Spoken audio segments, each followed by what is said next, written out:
예수를 너희가 보지 못하였으나 사랑하는도다. 예수를 너희가 보지 못하였으나 사랑하는도다. 예수를 너희가 보지 못하였으나 사랑하는도다. 이제도 보지 못하나 믿고 말할 수 없는 영광스러운 즐거움으로 기뻐하니 믿음의 결국 곧 영혼의 구원을 받음이라. 예수님과 함께 있는 것을 말할 수 없는 기쁨으로 즐거워하는 사람, 예수님 사랑하는 사람입니다. 한 주간 동안 예수님하고 오래오래 계셨나요? 그것이 기쁨이셨습니까? 예수님을 어떤 순간에도 어떤 상황에도 믿을 수 있는 사람, 예수님을 사랑하는 사람입니다. 여러분 삶 속에 이런저런 아픔과 어려움이 있겠지만 그래도 나는 예수 믿는 사람이다 이런 생각이 드시나요? 그러면 예수님 사랑하는 분이십니다.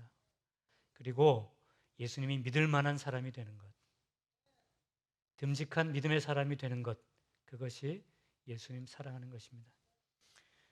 예수를 너희가 보지 못하였으나 사랑하는도다.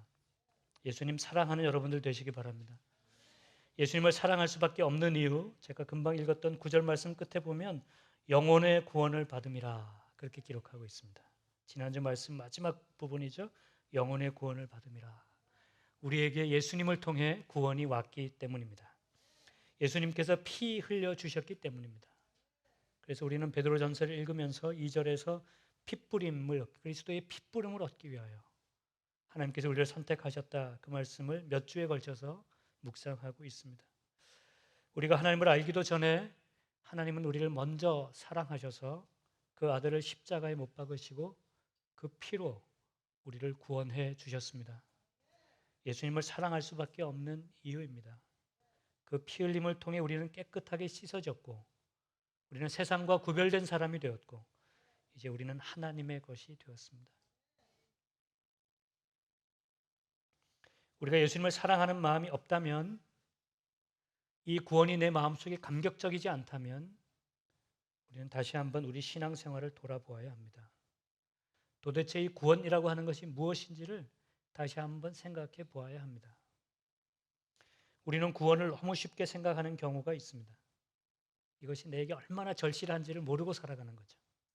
예수님이 얼마나 나에게 절실한지를 깨닫지 못하고 살아가는 거죠. 왜 내가 구원받아야 하는지, 나는 잘 살고 있는데 왜 자꾸 예수 믿으라고 그러는지, 왜 자꾸 나한테 오라고, 교회 오라고 그러는지 굳이 그럴 필요가 없다고 생각하는 거죠. 지난주에 한 형제를 만났습니다. 참 열심히 사는 형제인 것 같아요. 그런데 이 형제가 살다가 갑자기 몸이 안 좋아졌어요.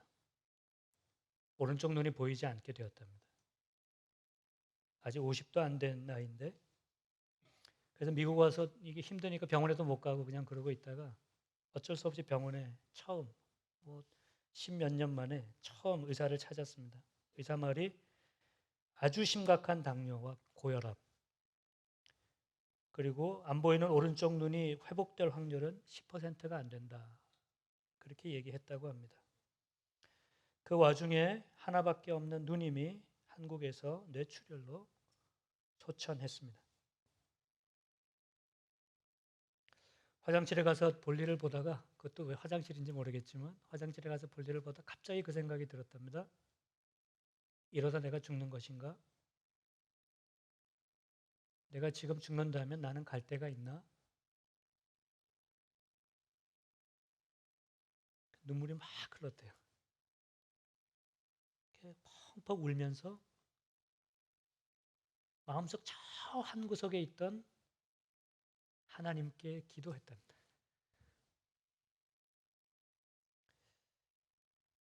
우리에게 얼마나 하나님이 절실한지 마주하는 순간이죠.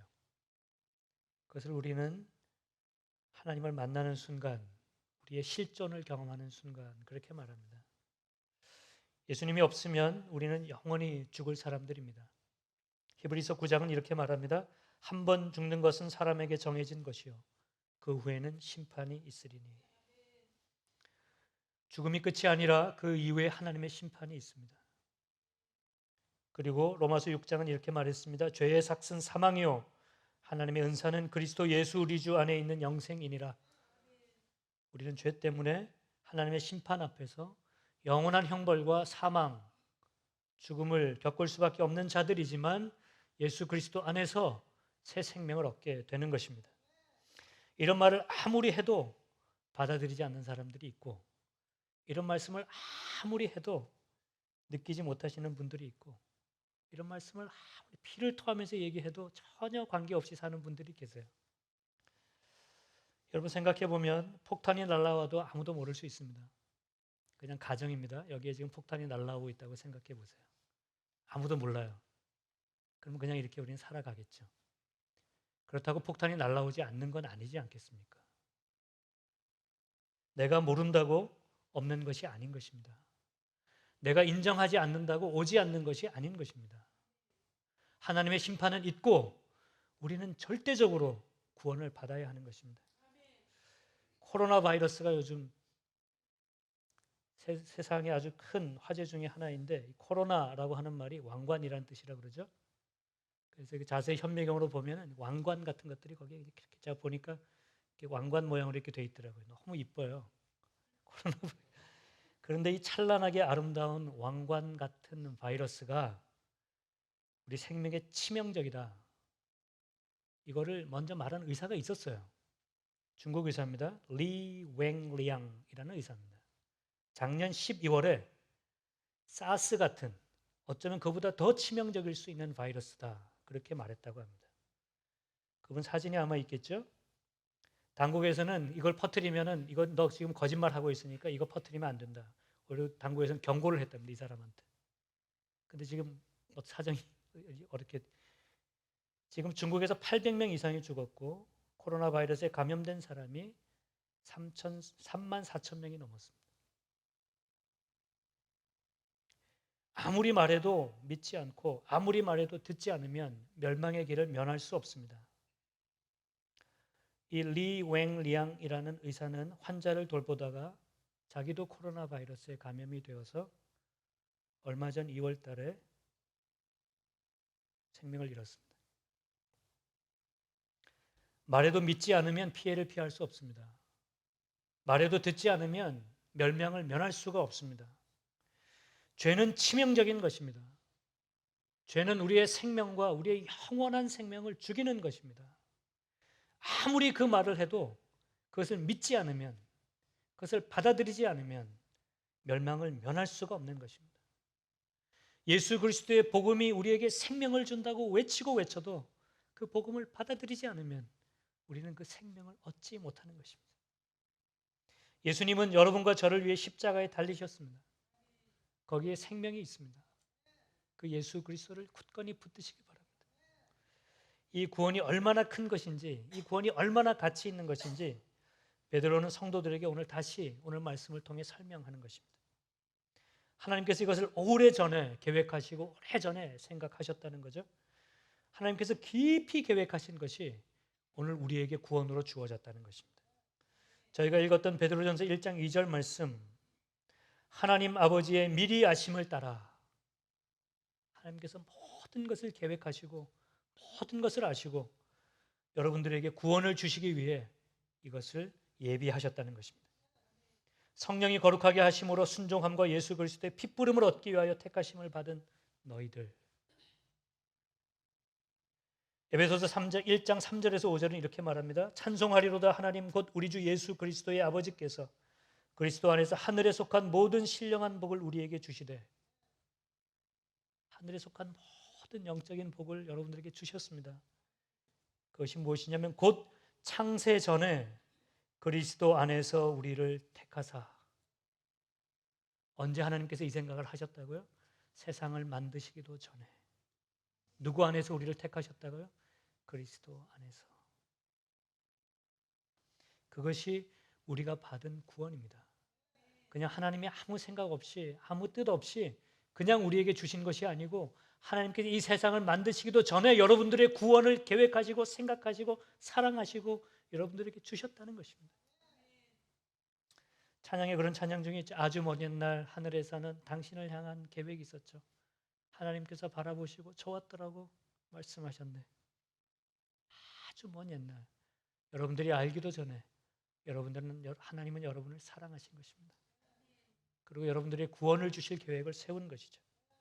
뿐만 아닙니다. 오늘 본문 저희가 읽었던 10절 11절에 보면 이 구원에 대하여는 너에게 임할 은혜를 예언하던 선지자들이 연구하고 부지런히 살펴서 이 구원에 대하여는 너에게 임할 은혜를 예언하던 선지자들이 연구하고 부지런히 살펴서 자기 속에 계신 그리스도의 영이 그 받으실 고난과 후에 받으실 영광을 미리 증언하여 누구를 또는 어떠한 때를 제시하는지 상고하니라. 선지자들이 연구하고 부지런히 살폈다고 이렇게 되어 있지 않습니까? 도대체 이 구원이 누구를 통해 오는 것인가? 언제 오는 것인가? 계속 살폈다고요. 여기서 이 연구하고 살폈다는 말의 뜻은 샅샅이 뒤졌다 그 뜻입니다. 여러분 집에서 그 500원짜리 아니고 그 쿼러 하나 이렇게 잃어버리면은 막 찾으시잖아요. 막 안 찾으시나요? 100불이라고 합시다. 100불. 100불짜리 한 장이 없어졌다. 그러면 막 사방을 뒤지시지 않으시나요? 100불 갖고 1000불. 막 여러 데 또 열어보고 막 어디 가보고 신발도 보고 막 평소에 안 나오던 데도 가보고 막 찾잖아요. 그러니까 이 선지자들이 이 그리스도의 예언, 구원의 예언을 찾기 위해서 성경을 살피고 샅샅이 뒤졌다는 것입니다. 언제, 누구를 통해서? 그리고 오늘 본문 12절 끝에 보면 이 섬긴 바가 자기를 위한 것이 아니요 너희를 위한 것임이 계시로 알게 되었으니 이것은 하늘로부터 보내신 성령을 힘입어 복음을 전하는 자들로 이에 너희에게 알린 것이요 천사들도 살펴보기를 원하는 것이니라. 천사들도 살펴보기를 원하는 것이니라. 그러니까 이 구원이 그 우리 선지자들이 그냥 샅샅이 뒤져서 누구를 통해서 언제 올 것인가 살펴본 것이고요. 천사들도 이거를 보기를 원했다는 것입니다. 근데 여러분들이 그 은혜를 그냥 받으셨잖아요. 그러니까 우리가 감사하지 않을 수 없고 그리스도를 사랑하지 않을 수 없고 오늘도 감격하지 않을 수 없는 것이죠. 제가 언제 한번 보여드린 영화입니다. 짧게 편집해서 보여드린 영화인데 2003년 체코 영화 모스트라고 하는 영화가 있습니다. 영어로 번역될 때는 The Bridge, 다리라고 번역됐어요. 기억나시나요? 저 아이하고 아버지. 아버지는 철도원입니다. 아버지가 하는 일은 강에 다리가 있는데 그 위로 철도가 있어요. 배가 올 때는 철도를 올리고 기차가 지나갈 때는 철도를 내려야 합니다. 배가 들어와서 철도를 올렸어요. 다리를 올렸다고요. 그리고 배가 지나갔습니다. 근데 1시간 있다가 1시간 후에 오기로 계획된 기차가 벌써 오고 있는 거예요. 아버지는 그걸 보지 못했습니다. 철도가에서 놀고 있던 아들이 그걸 봤어요. 아들이 막 아버지를 불러오고 기차는 오고 있는데 아버지는 자기 소리를 듣지 못합니다. 그래서 아들이 그 철도 밑으로 내려가서 자기가 레버를 내리려고 그러죠. 그런데 그러다 그냥 거기 떨어집니다. 그래서 그 철도 사이에 끼게 돼요. 아버지가 그걸 발견하죠. 기차는 오고 있습니다. 그냥 두면 기차가 죽고 기차가 파손하게 되고 철도를 내리면 자기 아들이 죽습니다. 어찌할 바를 모르던 이 아버지가 마지막 순간에 그냥 철도를 내립니다. 다리를. 그리고 그 위로 기차가 지나갑니다. 그 철도에 깔려서 아들은 죽게 되죠. 아버지가 그냥 어쩔 줄 못 살아 절규합니다. 그 장면이 제가 잠깐 아마 있을지 몰라요. 철도는 지나가고 놀라운 장면은요. 이 철도 안에 있던 사람들은 밖에서 무슨 일이 있었는지 전혀 모르는 것입니다. 그 안에서 약하는 사람도 있고 그냥 떠들고 시시껄껄한 이야기하는 사람도 있고 아무것도 모르고 그 철도는 지나가는 것이죠. 여러분 예수님께서 우리에게 하신 일에 우리가 그렇게 관심 없이 지나갈 수가 없는 것입니다. 우리가 그렇게 무감각하게 그리스도의 십자가를 지나칠 수가 없는 것입니다. 구원의 은혜가 얼마나 큰 것인지를 우리는 다시 한번 눈 뜨고 보아야 합니다. 가슴이 거기에 뜨여져야 하는 것입니다. 우리가 이것을 안다면 우리의 믿음, 우리의 신앙생활은 절대로 무덤덤할 수가 없는 것입니다. 오늘 말씀에서 저의 가슴을 울리는 또 다른 부분이 있습니다. 1장 10절 말씀이죠. 이 구원에 대하여는 너희에게 임할 은혜를 예언하던 선지자들이 누구에게 임한 은혜라고요? 너희에게. 12절 말씀에 이 섬긴 바가 자기를 위한 것이 아니요 선지자들이 그렇게 열심히 샅샅이 뒤졌는데 그것이 자기들을 위한 것이 아니고 누구를 위한 것이라고요? 너희를 위한 것임이 계시로 알게 되었다. 이것이 누구를 위한 것입니까? 여러분을 위한 것입니다. 이것이 여러분을 위한 것입니다. 이 두 구절의 공통 부분이 너희에게 임할 너희를 위한, 베드로는 성도들에게 이렇게 말하는 거죠. 하나님께서 이렇게 오랫동안 계획하시고 준비하시고 선지자들이 이렇게 샅샅이 뒤져서 언제 누구를 통해 구원이 올 것인가 그렇게 연구했던 그것이, 천사들마저도 보고 싶어 했던 그것이 오늘 너희에게 주어졌습니다. 그렇게 말하는 것입니다. 저만 지금 10번을 토하고 있는데 여러분들이 받은 그리스도의 은혜가 그렇게 큰 것입니다. 제가 농구를 좋아하니까 농구 이야기 한번 해볼까요? 르브론 제임스라는, 여러분 아는 농구 선수 이름 한번 대보세요. 코비 브라이언트. 가슴 아픈 일이 코비 브라이언트. 마이클 조던은 다 아시죠? 마이클 조던, 코비 브라이언트, 르브론 제임스, 샤킬 오닐. 르브론 제임스가 그 별명이 뭐냐면은 초우전 원입니다. 초우전 원. 이게 선택받은 한 사람. 초우전.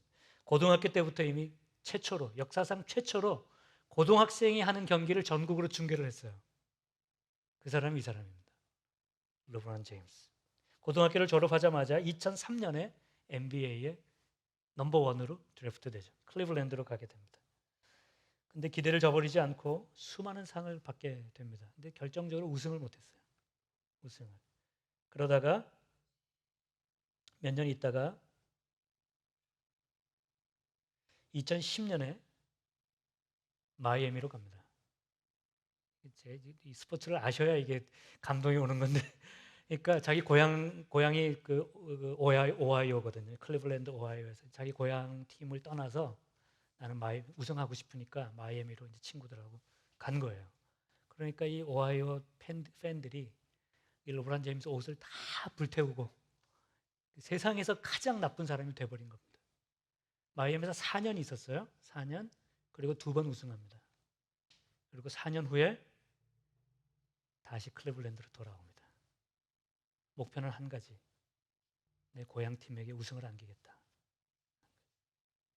이 클리블랜드라고 하는 도시는 52년 동안, 당시에 52년 동안 메이저 스포츠에서 한 번도 우승한 적이 없는 도시.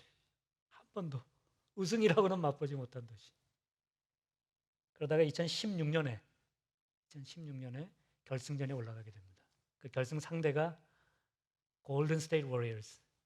제가 이런 얘기 하면 모르시죠? 아무도 이길 수 없는 팀이었어요. 마이클 조던이 있었던 시카고 불스보다 더 강하다. 그 정도로 평가되는 팀이었습니다. 뭐 아니나 다를까 결승을 하는데 첫 경기 졌어요. 그러니까 4경기를 이겨야 되는데 3경기를 지고 1경기를 겨우 이겼습니다. NBA 역사상 3경기 지고 1경기 이겼는데 그걸 역전해서 4대3으로 이긴 팀이 없었어요. 그런데 이 르브론 제임스의 클리블랜드가 남은 3경기를 내리 이깁니다.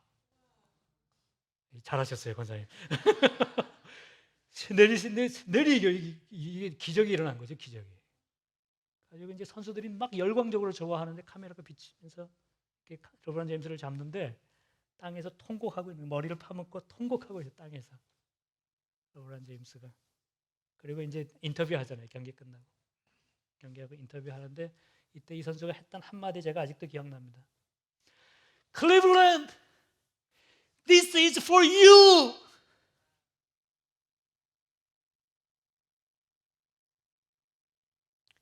예수 그리스도의 십자가 여러분을 위한 것입니다. 그리스도의 고난, this is for you. 그리스도의 은혜, 여러분을 위한 것입니다. 여러분 농구 경기 우승했다고 그게 그렇게 감격적인데 예수님의 은혜 받은 우리가 그 감격이 없어야 되겠습니까? 오늘 베드로는 성도들에게 그것을 외치고 있는 것입니다. This is for you. 인간의 말로 하나님의 마음을 담을 수 있을까요? 오늘 설교를 우리 김남주 시인의 시 한 편으로 마무리하겠습니다. 너를 위하여라는 시입니다. 나의 밤 기도는 길고 한 가지 말만 되풀이한다. 가만히 눈 뜨이는 건 믿을 수 없을 만치의 축원,